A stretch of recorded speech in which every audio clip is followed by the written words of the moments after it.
بالله من الشيطان اللعين الرجيم. بسم الله الرحمن الرحيم.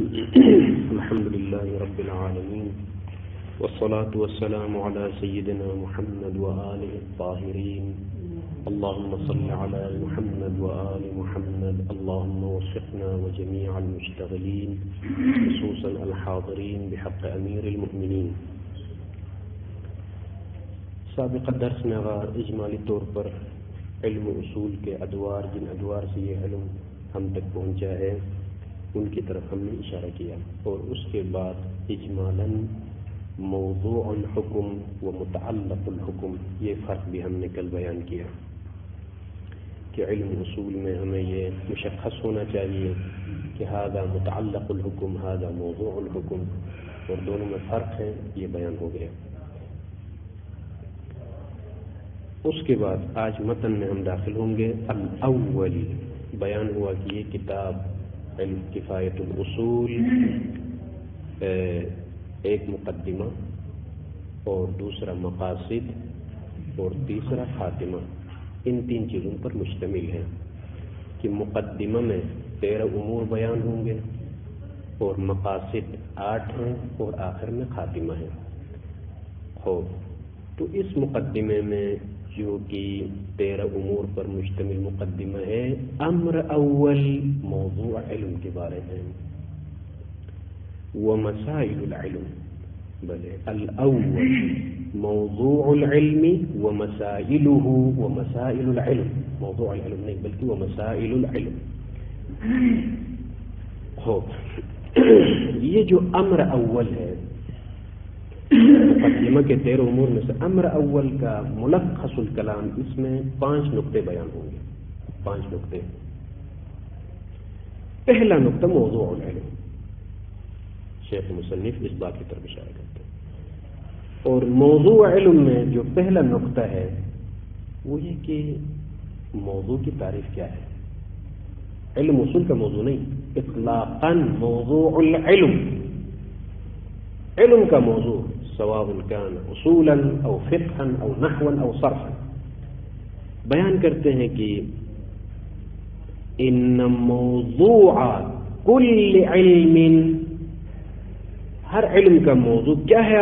خبر هو نفس موضوعات مسائله عینا، بس ہر علم کا موضوع ہوا یہ موضوع نفس موضوعات مسائلہ، مسائل العلم عینا، ٹھیک ہے کہ نہیں؟ تو اس بنا پر یہ جو درمیان میں بین قوسین تعریف ہے، وهو الذی یبحث فیہ عن عوارضہ، یہ موضوع کی تعریف ہے، یعنی موضوع کسے کہتے ہیں وہ یہ ہے۔ اما علم کا موضوع ہوا نفس مسائل۔ اس مطلب کو سمجھنے کے لیے سب سے پہلا نقطہ جو کہ اولا پہلا نقطہ کیا ہے؟ موضوع العلم۔ شیخ مصنف نے کیا بیان کیا؟ هو نفس مسائلہ، اسی علم کے مسائل کے جو موضوعات ہیں وہی علم کا موضوع کہلاتا ہے۔ مثلا آپ سمجھائیے، نحو میں مثال دیتے ہیں یا فقہ میں، علم نحو کا موضوع کیا ہے؟ کلمہ اور کلام۔ اچھا، اب آ جائیے، یہ موضوع علم نحو کہتے ہیں کہ هو نفس مسائل العلم، علم نحو کے جو مسائل کے موضوعات ہیں وہی موضوعات علم کا موضوع کہلاتا ہے، الگ نہیں ہے کوئی۔ مثال دیجیے، مثال سے واضح کریں اس مطلب کو۔ مثلا كل فاعل مرفوع، كل مفعول منصوب، كل مبتدأ مرفوع، وكل خبر مرفوع، یہ مسائل علم نہ ہو۔ ان مسائل کے موضوعات کیا ہیں؟ ایک موضوع نہیں ہے، کئی موضوعات۔ باب فاعل میں فاعل موضوع ہے، باب منصوبات میں مفعول ہے، مثلا مبتدا خبر میں مبتدا ہے۔ الفاعل مرفوع مسألة نحویہ، یہ کیا ہے؟ ایک علم نحو کا مسئلہ ہے۔ المفعول منصوب، یہ بھی ایک مسئلہ نحوی ہے۔ المبتدا مرفوع، یہ سب مسائل کیا ہے؟ نحوی ہے۔ ان مسائل میں موضوعات کیا کیا ہے؟ آپ دیکھیے، ایک مسئلے میں موضوع فاعل ہے، ایک مسئلے میں موضوع مفعول ہے، دوسرے مسئلے میں مبتدا ہے، تیسرے میں کیا ہے خبر ہے مثلا. یہ مسائل، ان مسائل کے یہ موضوعات کہتے ہیں کہ بھائی بل موضوع العلم هو نفس موضوعات مسائله، اسی علم کے مسائل کے جو موضوعات ہیں وہی موضوع علم ہے، اس سے ہٹ کے کچھ بھی نہیں ہے. اچھا عینن، یہ قید دیکھیے عبارت میں، عینن یعنی خارجن، فی مقام الخارج، مقام مفہوم میں نہیں، وجود خارجی میں وہی موضوع علم وہی ہے جو مسائل کا موضوع واقع ہوتا ہے. اچھا اب آ جائیے الفاعل مرفوع مثلا، یہ ایک مسئلہ نحوی ہے، اس کا موضوع فاعل ہے. کہتے ہیں کہ یہ فاعل وہی موضوع علم ہے. وہ موضوع علم کیا ہے؟ مثلا کلمہ، علم نحو میں بھائی کلمہ یہی فاعل ہے، فاعل سے ہٹ کے کوئی اور چیز نہیں. المفعول منصوب، یہی مفعول جو کہ مسئلہ نحوی کا موضوع بنا ہے یہی وہی کلمہ ہی ہے خارج میں. یعنی کیا مطلب؟ مفہوم میں الگ الگ ہے، مفہوماً لیکن مقام خارج میں دیکھا تو جو ہے وہی اسی. زید مثلا ضرب زید، زید فاعل ہے، فاعل مرفوع. یہ زید کیا ہے خارج میں؟ کلمہ ہے. کلمہ ہمارے پاس کیا ہوگا؟ یا اسم ہے یا فعل ہے یا حرف ہے. خارج میں جہاں پر بھی آپ ہاتھ رکھو گے مسئلہ علمی نحو میں وہ کلمے میں داخل ہوگا. جس طریقے سے ایک کلی طبیعی الانسان کیا ہے؟ الانسان زید و عمر و بکر، یہ سب انسان ہے کہ نہیں؟ مفہوم الانسان الگ ہے، مفہوم زید الگ ہے، لیکن مصداق میں انسان وہی زید، زید وہی انسان. یہاں پر بھی شیخ مصنف فرماتے ہیں کہ موضوع کل علم، ہر علم کا موضوع ہوا، یہ موضوع نفس موضوعات مسائل ہی، اس علم کے مسائل کے جو موضوعات ہیں وہی ہی ہے خارجن، عینن یعنی خارجن. اب آ جائیے مثلا ایک اور مثال دیتے ہیں اس حوالے سے، یہ تو نحوی مثال ہوگی. علم فقہ کا موضوع کیا ہے؟ فعل المکلف، میرا فعل، ہم مکلف ہیں. اس فعل سے بحث ہوتی کہ یہ فعل حلال ہے، حرام ہے، واجب ہے، مکروہ، ٹھیک ہے کہ تو موضوع علم الفقہ هو نفس موضوعات مسائله، ٹھیک ہے کہ نہیں؟ فعل المکلف، فعل المکلف یہ موضوع علم فقہ. میں نماز پڑھ رہا ہوں، ٹھیک ہے. الصلاۃ واجبۃ، الصوم واجب، الزکاۃ واجبۃ، یہ مسائل فقہ ہے نا، مسائل فقہی ہے بھائی. او الصلاۃ باطلۃ مثلا، یہ صلاۃ باطل جو آپ نے پڑھی ہے. ان تمام احکام کے لیے موضوع کیا واقع ہو رہا ہے؟ نماز، حج. کہ یہ جو موضوعات مسائل ہیں وہی علم فقہ کا موضوع، وہی فعل مکلف ہے. صلاۃ کیا ہے؟ وہی فعل مکلف ہے. حج کیا ہے؟ فعل مکلف ہے. فإذن ما هو موضوع العلم؟ الجواب المقصود من الموضوع هو نفس موضوعات مسائل ذلك العلم. خارج میں وہی ہی ہے، حج کی کوئی چیز نہیں ہے. اچھا یہ پہلا مطلب ہو گیا اس حوالے سے. لیکن یہ جو ہم نے کہا کہ اتحاد ہے مسائل کے موضوعات اسی علم میں اور خود علم میں، موضوع علم میں، یہ جو اتحاد ہے، اتحاد مصداقی ہے، خارجی ہے، عینی ہے. عینن کہیں آپ، خارجن کہیں آپ، مصداقن کہیں. اما مفہوماً الگ ہے. مفہوم الکلمۃ شیء ومفہوم الفاعل شیء آخر. مفہوم الانسان جس طرح کلی طبیعی میں مفہوم الانسان شیء ومفہوم الفرد شیء آخر، ولكن في العالم الخارج هناك اتحاد مصداقی. هذا هو المطلب الاول. اب آ جائیے اس کو آپ تطبیق کریں، پھر جو ہے اس تعریف کی طرف جائیں گے ہم. موضوع کی ان موضوع کل علم، بل ان موضوع کل علم، ہر علم کا موضوع کیا ہے؟ خبر ہوا یہ موضوع نفس موضوعات مسائل ہی، اسی علم کے مسائل کے موضوعات ہی ہیں. مثال دی آپ کے لیے کہاں پر؟ عینن یعنی خارجن، عالم خارج میں، عالم مصداق میں. یہ جو واو ہے نا، وما یتحد، یہ عطف تفسیری ہے. اسی عینن کو واضح کرنے کے لیے دوسرے ایک تعبیر لے کر آئے ہیں. وما يتحد معها مع الموضوعات خارجا، وما يتحد معها یعنی مع الموضوعات خارجا. علیکم السلام. وما وہ چیز یتحد جو متحد ہوتی ہے معہا ان موضوعات کے ساتھ خارجن خارج، یہی تفسیر ہے. فإذا موضوع العلم ما یتحد، موضوع علم سے مراد کیا ہے؟ وہ چیز ہے جو متحد ہو جائے کس کے ساتھ؟ معہا مسائل علم کے موضوعات کے ساتھ خارجن عالم خارج میں. یہی وہی عینن کا معنی یہی ہے عطف تفسیری. وَإِن كَانَ الموضوع، کہنے کی ضمیر کس کی طرف پلٹتی ہے؟ وَإِن كَانَ الموضوع يغاير موضوعات المسائل مفہوما من حیث المفہوم. مصداق میں ایک ہے لیکن مفہوم میں مصداق میں ایک ہے، مفہوم میں مغایر ہے. کس طرح کی تغایر؟ مفعول مطلق. یغایر کے لیے مفعول مطلق. تغایر الکلی و مصادیقہ، کلی اور اس کے مصداق میں جو تغایر ہوتا ہے یہی تغایر موضوع علم اور موضوعات مسائل میں ہے. یعنی کہ کون سا تغیر؟ تغیر مفہومی، اتحاد مصداقی.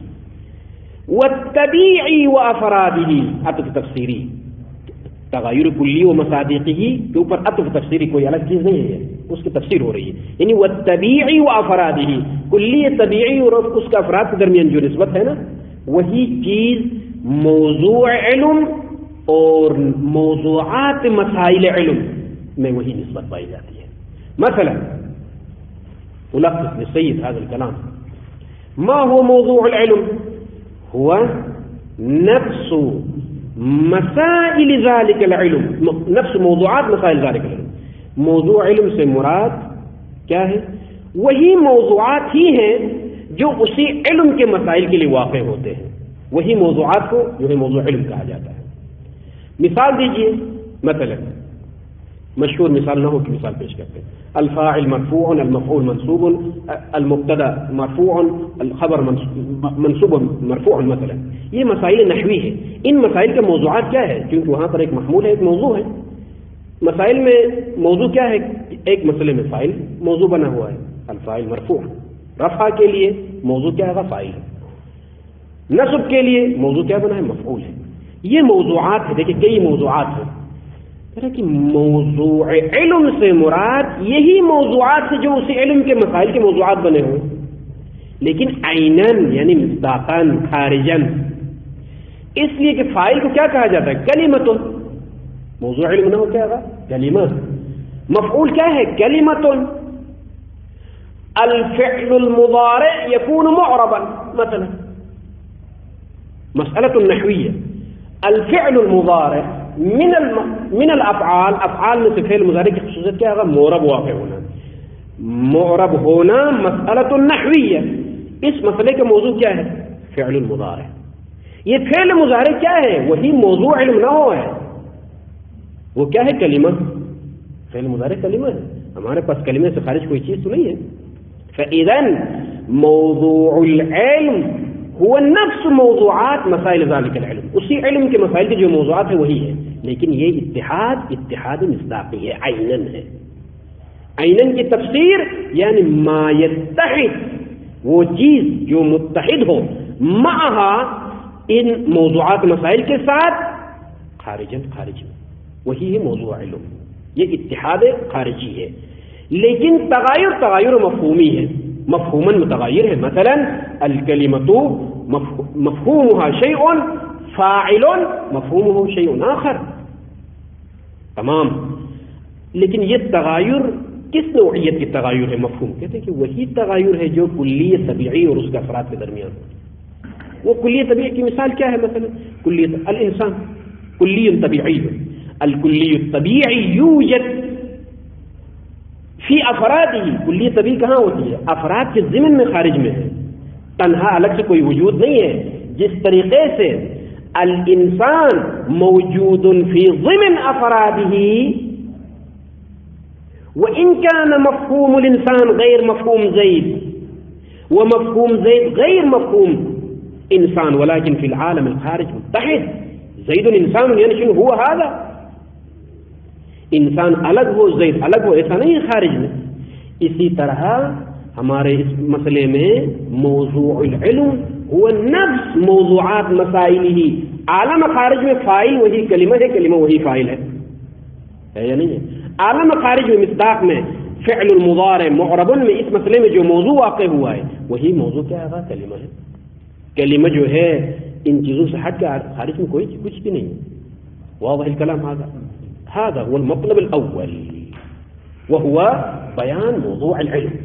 المطلب الثاني في هذا الأمر الأول مشايخنا ما هو تعريف الموضوع؟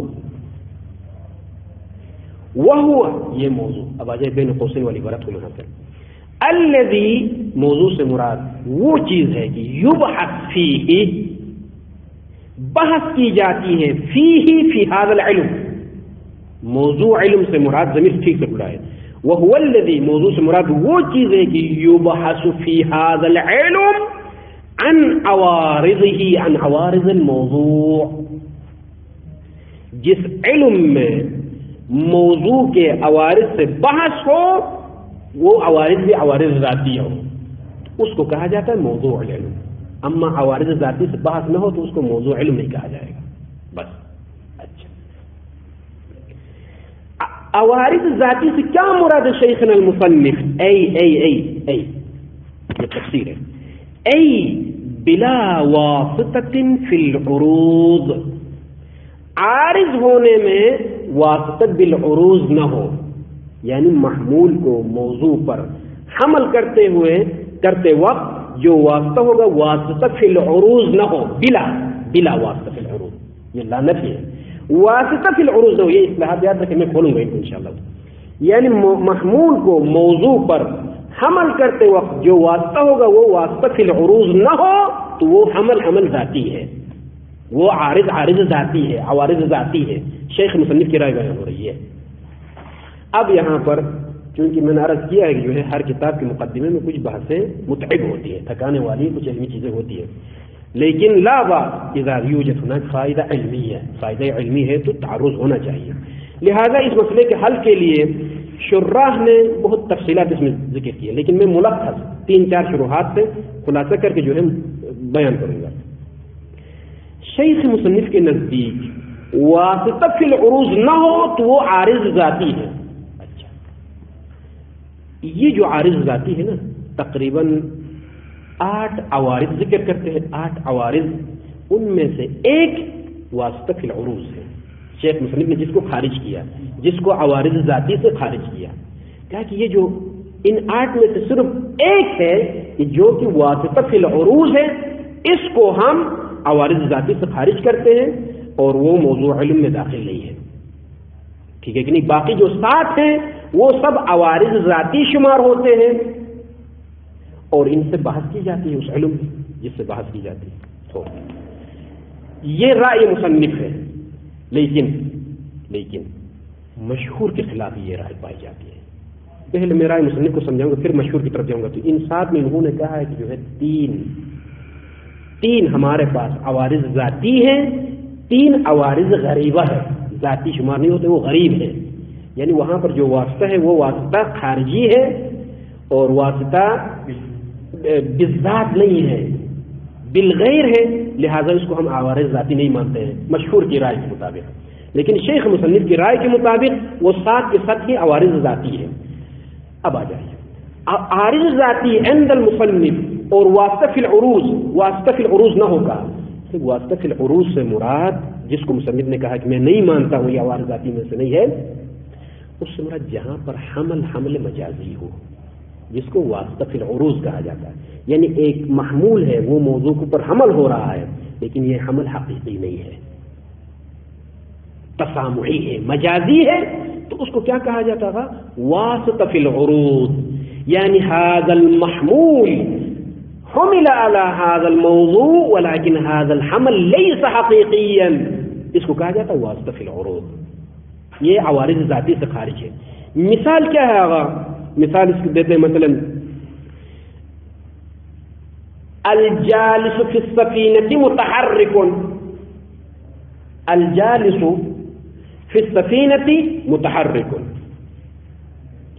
یا دوسری مثال معنی بیان میں جرى المنزاب میزاب، یہ جو پرنالا ہے پانی جہاں سے گرتا ہے، بھائی پانی جاری ہو گیا یا جر المیزاب ہو، جو میزاب ہے وہ جاری ہو گیا، پانی جاری ہو گیا.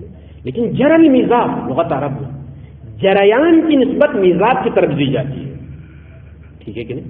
جریان کی نسبت میزاب کی طرف. یہ نسبت، یہ جو حمل ہے نسبت دینا، یہ کیا ہے؟ یہ نسبت مجازی ہے یا حقیقی ہے؟ جر المیزاب کہنا حقیقت میں جریان ماں کے لیے ثابت ہے. اما تسامحاً چونکہ ماں کا گزر، پانی کا گزر محل واقع ہو رہا ہے، یہ میزاب اسی لیے کہا جاتا ہے جر المیزاب.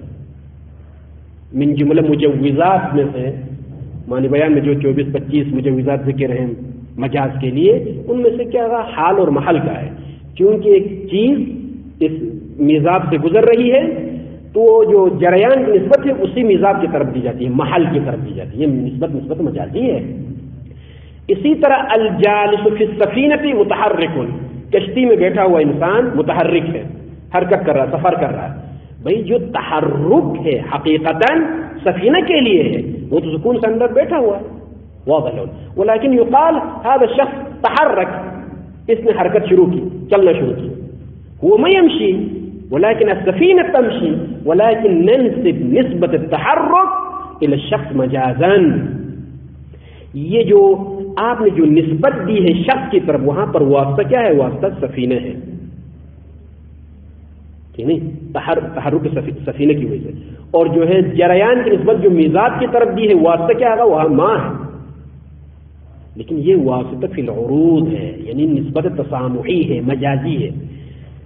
لہذا جہاں پر محمول کی نسبت موضوع کی طرف مجازی ہو تو شیخ مصنف اسی کو تعبیر کرتے ہیں کہ ای بلا واسطہ فی العروض. واضح الکلام، اس کو خارج کیا. اب آ جائیے باقی 7 قسم، یہ 8ویں قسم ہے جس کو ہم نے خارج کیا. باقی 7 قسمیں جہاں پر شیخ مصنف کا دعویٰ یہ ہے کہ ان 7 قسموں میں جو محمول موضوع پر حمل ہو رہا ہے یہ حمل حقیقی ہے، لہذا یہ عوارض ذاتی میں شمار. جہاں حمل حقیقی ہو، یہاں منطق کی بات نہیں ہو رہی ہے. منطقین کے نزدیک ممکن ان 7 میں سے کئی چیزیں خارج ہوں، ٹھیک ہے. شیخ مصنف کا مبنا عوارض ذاتی سے مراد المقصود ہوا الحمل فی حقیقی، چاہے وہ واسطہ بنفسه ہی ہو یا واسطہ بالغیر ہو، کوئی اجنبی شے درمیان میں واسطہ ہو. لیکن جب تک حمل حقیقی ہے لغت میں یہ عوارض ذاتی میں شمار ہے اور مبعوث عن جس سے بات کی جائے گی. پہلا کیا ہے؟ العارض الذاتی بلا واسطہ، بغیر کسی واسطے کے ایک چیز حمل ہوتی ہے. مثلا الاربعۃ زوج، الاربعہ زوج، یہاں زوج کا حمل اربعہ کے اوپر، یا الثلاثۃ فرد، یا فرد کا حمل ثلاثہ کے اوپر، یہ کسی واسطے کی طرف محتاج نہیں ہے. هو بذاته بذات الاربعہ من ذواته الزوجیہ. الاربعۃ زوج ليس شيئا خارجا من الاربعہ، اربعہ سے ہٹ کوئی چیز نہیں ہے یہ زوج واقع ہونا، ٹھیک ہے کہ نہیں. لہذا یہاں غریب نہیں ہے بلکہ ذاتی ہے زوجیت اربعہ کے لیے، اور حمل حقیقی ہے. الاربعہ زوج.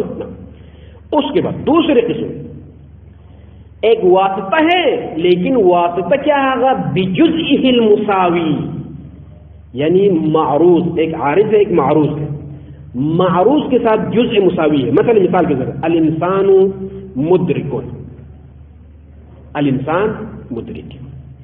ادراک کا حمل انسان کے اوپر حقیقی ہے یا مجازی ہے؟ حقیقی ہے. الواقع هو الحقیقہ، الانسان مدرک. لیکن ادراک کا حمل انسان کے اوپر کس چیز کے ذریعے سے؟ ایک جز کے ذریعے سے، ایک ایسے واسطے کے ذریعے سے جو واسطہ انسان کے ساتھ مساوی ہے میاں بالمیاں. وہ کیا ہے؟ ناطقیت. انسان مدرک ہے، کیوں؟ لأنہ ناطق. اور اس نطق سے مراد نطق ظاہری نہیں ہے، منطق میں یہ بات ثابت ہے، ٹھیک ہے نا. نطق بمعنی العام والتفکیر، الفکر.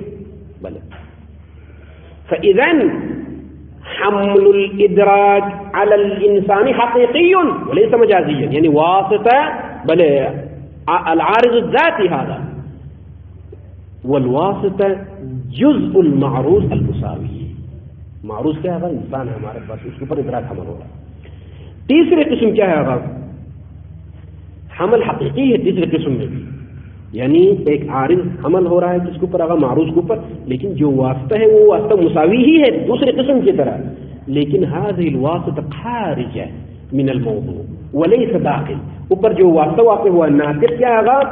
ناطق کے ذریعے سے ادراک کو آپ نے حمل کیا واسطے کے ذریعے سے انسان کے اوپر، لیکن یہ ناطقیت انسان سے ہٹ کے نہیں ہے، جزء الانسان، جزء المساوی، انسان کا جزء مساوی کے ذریعے سے آپ نے عمل کیا۔ لیکن تیسری قسم میں وہ عارض تو حمل ہو رہا ہے معروض کے اوپر، لیکن اس جز کے ذریعے سے جو جز خارج ہے موضوع سے یعنی انسان سے۔ مثال کیا ہوگا؟ الانسان ضاحک، انسان ضاحک ہے بواسطہ تعجب۔ ضحک انسان کے لیے ثابت ہے لیکن ایک واسطے کے ذریعے ثابت ہے، وہ کیا ہوگا؟ واسطہ التعجب، مادہ تعجب کا انسان کے اندر ہونا، لیکن یہ تعجب ذات انسان میں داخل نہیں ہے، خارج انسان ہے۔ جس طرح سے ناطقیت جزء انسان ہے، ایسا نہیں ہے تعجب، بلکہ ضحک من خصوصیات التعجب، والتعجب جزء للانسان ولكن ليس ذاتيا، خارج ہے۔ ایسا نہ ہو کہ تعجب کے نہ ہونے سے انسان کا وجود منہدم ہو جائے، ایسا نہیں ہے۔ جس طرح سے ناطق کے نہ ہونے سے انسان کا وجود منہدم ہوتا ہے، ایسا نہیں۔ اور یہ بھی کیا ہوگا؟ حمل حقیقی ہے، الانسان ضاحک، کوئی بھی نہیں کہتا کہ ضحک کا حمل مجازی ہے، جس طریقے سے الجالس فی السفینہ متحرک، ایسا نہیں ہے، یہاں پر حقیقی ہے۔ یہ جو تین قسمیں ہم نے بیان کیا گا، یہاں پر سب کا اتفاق ہے کہ یہ عارض ذاتی ہی ہے، لیکن یہاں سے آگے جو تین قسمیں بیان ہوگی، تین قسمیں، اس میں مشہور نے یہ کہا ہے کہ یہ جو حمل ہے یہ واسطہ بلے عارضی غریب ہے، یہ ذاتی شمار نہیں ہوتی ہے، شیء غریب ہے۔ یہ العوارض الذاتیہ جو کہا نا مصنف نے، اس میں داخل نہیں ہے وہ، لیکن مصنف کا دعویٰ یہ ہے کہ چونکہ میرے پاس حمل سب مانتے ہیں کہ حمل حقیقی ہے، ان تین میں بھی ہم جو آنے والے ہیں ان میں حمل حقیقی ہے، سب مانتے ہیں، لیکن چونکہ واسطہ غریب ہونے کی وجہ سے آپ ان کو ذاتیات سے کیوں نکالتے ہو، غریبہ میں داخل کرتے ہو؟ شیخ مصنف ان کے اوپر معترض ہے۔ مثلا الانسان متحرک، الانسان متحرک، واسطہ کیا ہے یہاں پر؟ مشی، بواسطہ المشی، یعنی واسطہ معروض سے عام ہو، واسطہ معروض سے عام ہو، انسان کے اوپر تحرک کو آپ نے حمل کیا اور وہ چل رہا ہے مثلا، تو الانسان متحرکن کہنا حقیقی ہے یا مجازی ہے؟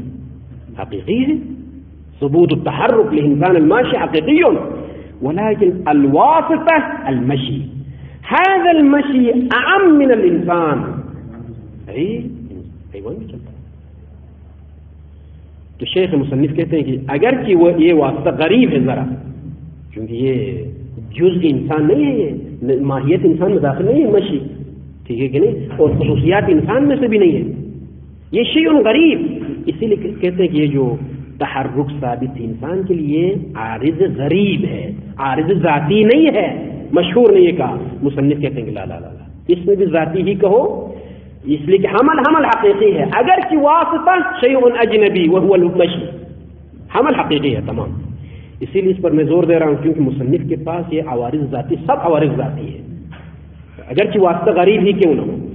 بل یہ چوتھی قسم جس کو ذاتی کے عنوان صاحب داخل کریں، جس کو مشہور نے اگرچہ اختلاف کیا، عرضی وہ عارض جو بواسطہ خارجیہ، مشی کی طرح یہ بھی واسطہ خارجی ہی ہے لیکن اخص ہے، مشی عام ہے انسان سے، لیکن یہاں بھی جو چوتھی پانچویں قسم جو واسطہ بیان ہوگا وہ واسطہ بھی خارجی ہے لیکن اخص۔ مثلا الحیوان مدرک للکلیات، الحیوان مدرک للکلیات، لیکن واسطہ کیا ہوگا؟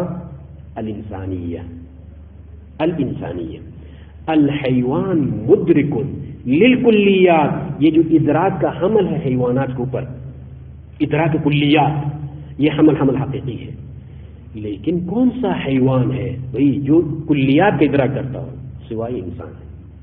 حیوان سے مراد یہاں پر کیا ہوگا؟ انسان ہے جو کہ کلیات کا ادراک کرتا ہے، لہذا ادراک الکلیات کا حمل حیوان کے اوپر یہ حمل حقیقی ہے لیکن واسطہ اخص ہے، الحیوان عام ہے لیکن جو واسطہ واقع ہو گیا وہ کیا ہے؟ انسانیت ہے، یہ اخص ہے۔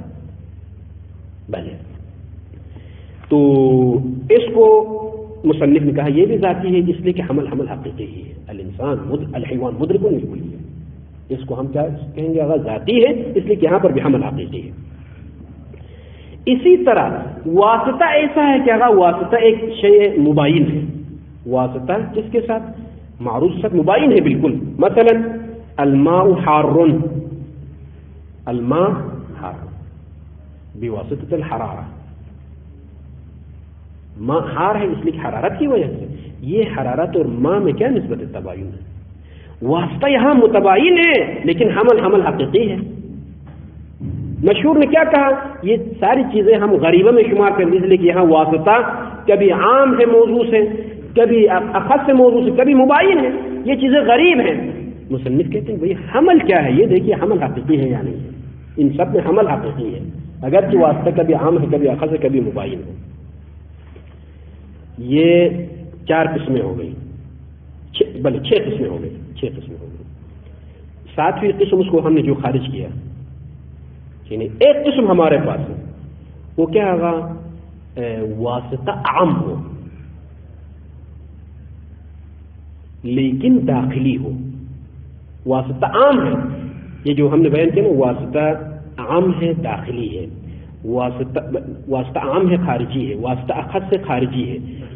واسطہ مباین ہے. واسطہ عام ہے لیکن داخلی ہے. ابھی مثلا الانسان ماشن بواسطة الحیوانیہ، الانسان ماشن بواسطة الحیوانیہ.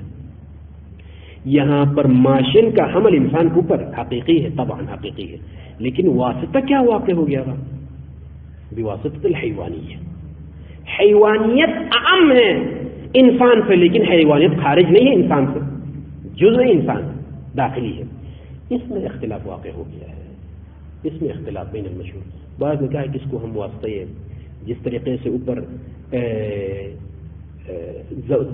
3 ذاتیات جو ہم نے بیان کیا، عارض ذاتی، کہا کہ حیوانیت چونکہ ذاتیات میں داخل ہے اسی لیے اس کو ہم ذاتیات میں داخل کریں. بعض نے کہا کہ نہیں، چونکہ عام ہے اس کو غریبہ میں داخل کریں. لیکن شیخ مصنف کے پاس خلاصہ کلام مشہور کی رائے اپنی جگہ. یہ جو 8 قسمیں ہیں، 8 قسمیں میں سے 7 میں جو ہے حمل حقیقی ہے. یہ سب عوارض ذاتی ہے، یہ مبعوث عنہ ہے، یہاں پر بحث ہو جائے گی. اور باقی ایک قسم جو کہ بلا واسطہ فی العروض، اس سے مراد وہ حمل مجازی ہے جہاں پر واسطہ کیا آگا؟ شیء مجازی. واسطہ جہاں پر مثل جر المیزاب او الجالس فی السفینہ. تو یہاں پر جو علاقہ ہے علاقہ مجاز ہے، لہذا اس کو ہم خارج کریں گے چونکہ اس کو موضوع نہیں کہا جائے گا. فإذن الموضوع وهو الذي يبحث في العلم عن عوارض الموضوع. لیکن وہ کون سا عوارض؟ الذاتیہ، عوارض ذاتی. عوارض ذاتی سے مراد عند المصنف ما يحمل على الموضوع حقيقة وإن كان الواسطة من ذات الموضوع أو من خارج الموضوع، مباين للموضوع أو جزء الموضوع. هذا الجزء مساوي لو أعم، أقص لو أعم. جب تک حمل حقیقی ہے یہ سب عوارض ذاتی ہیں.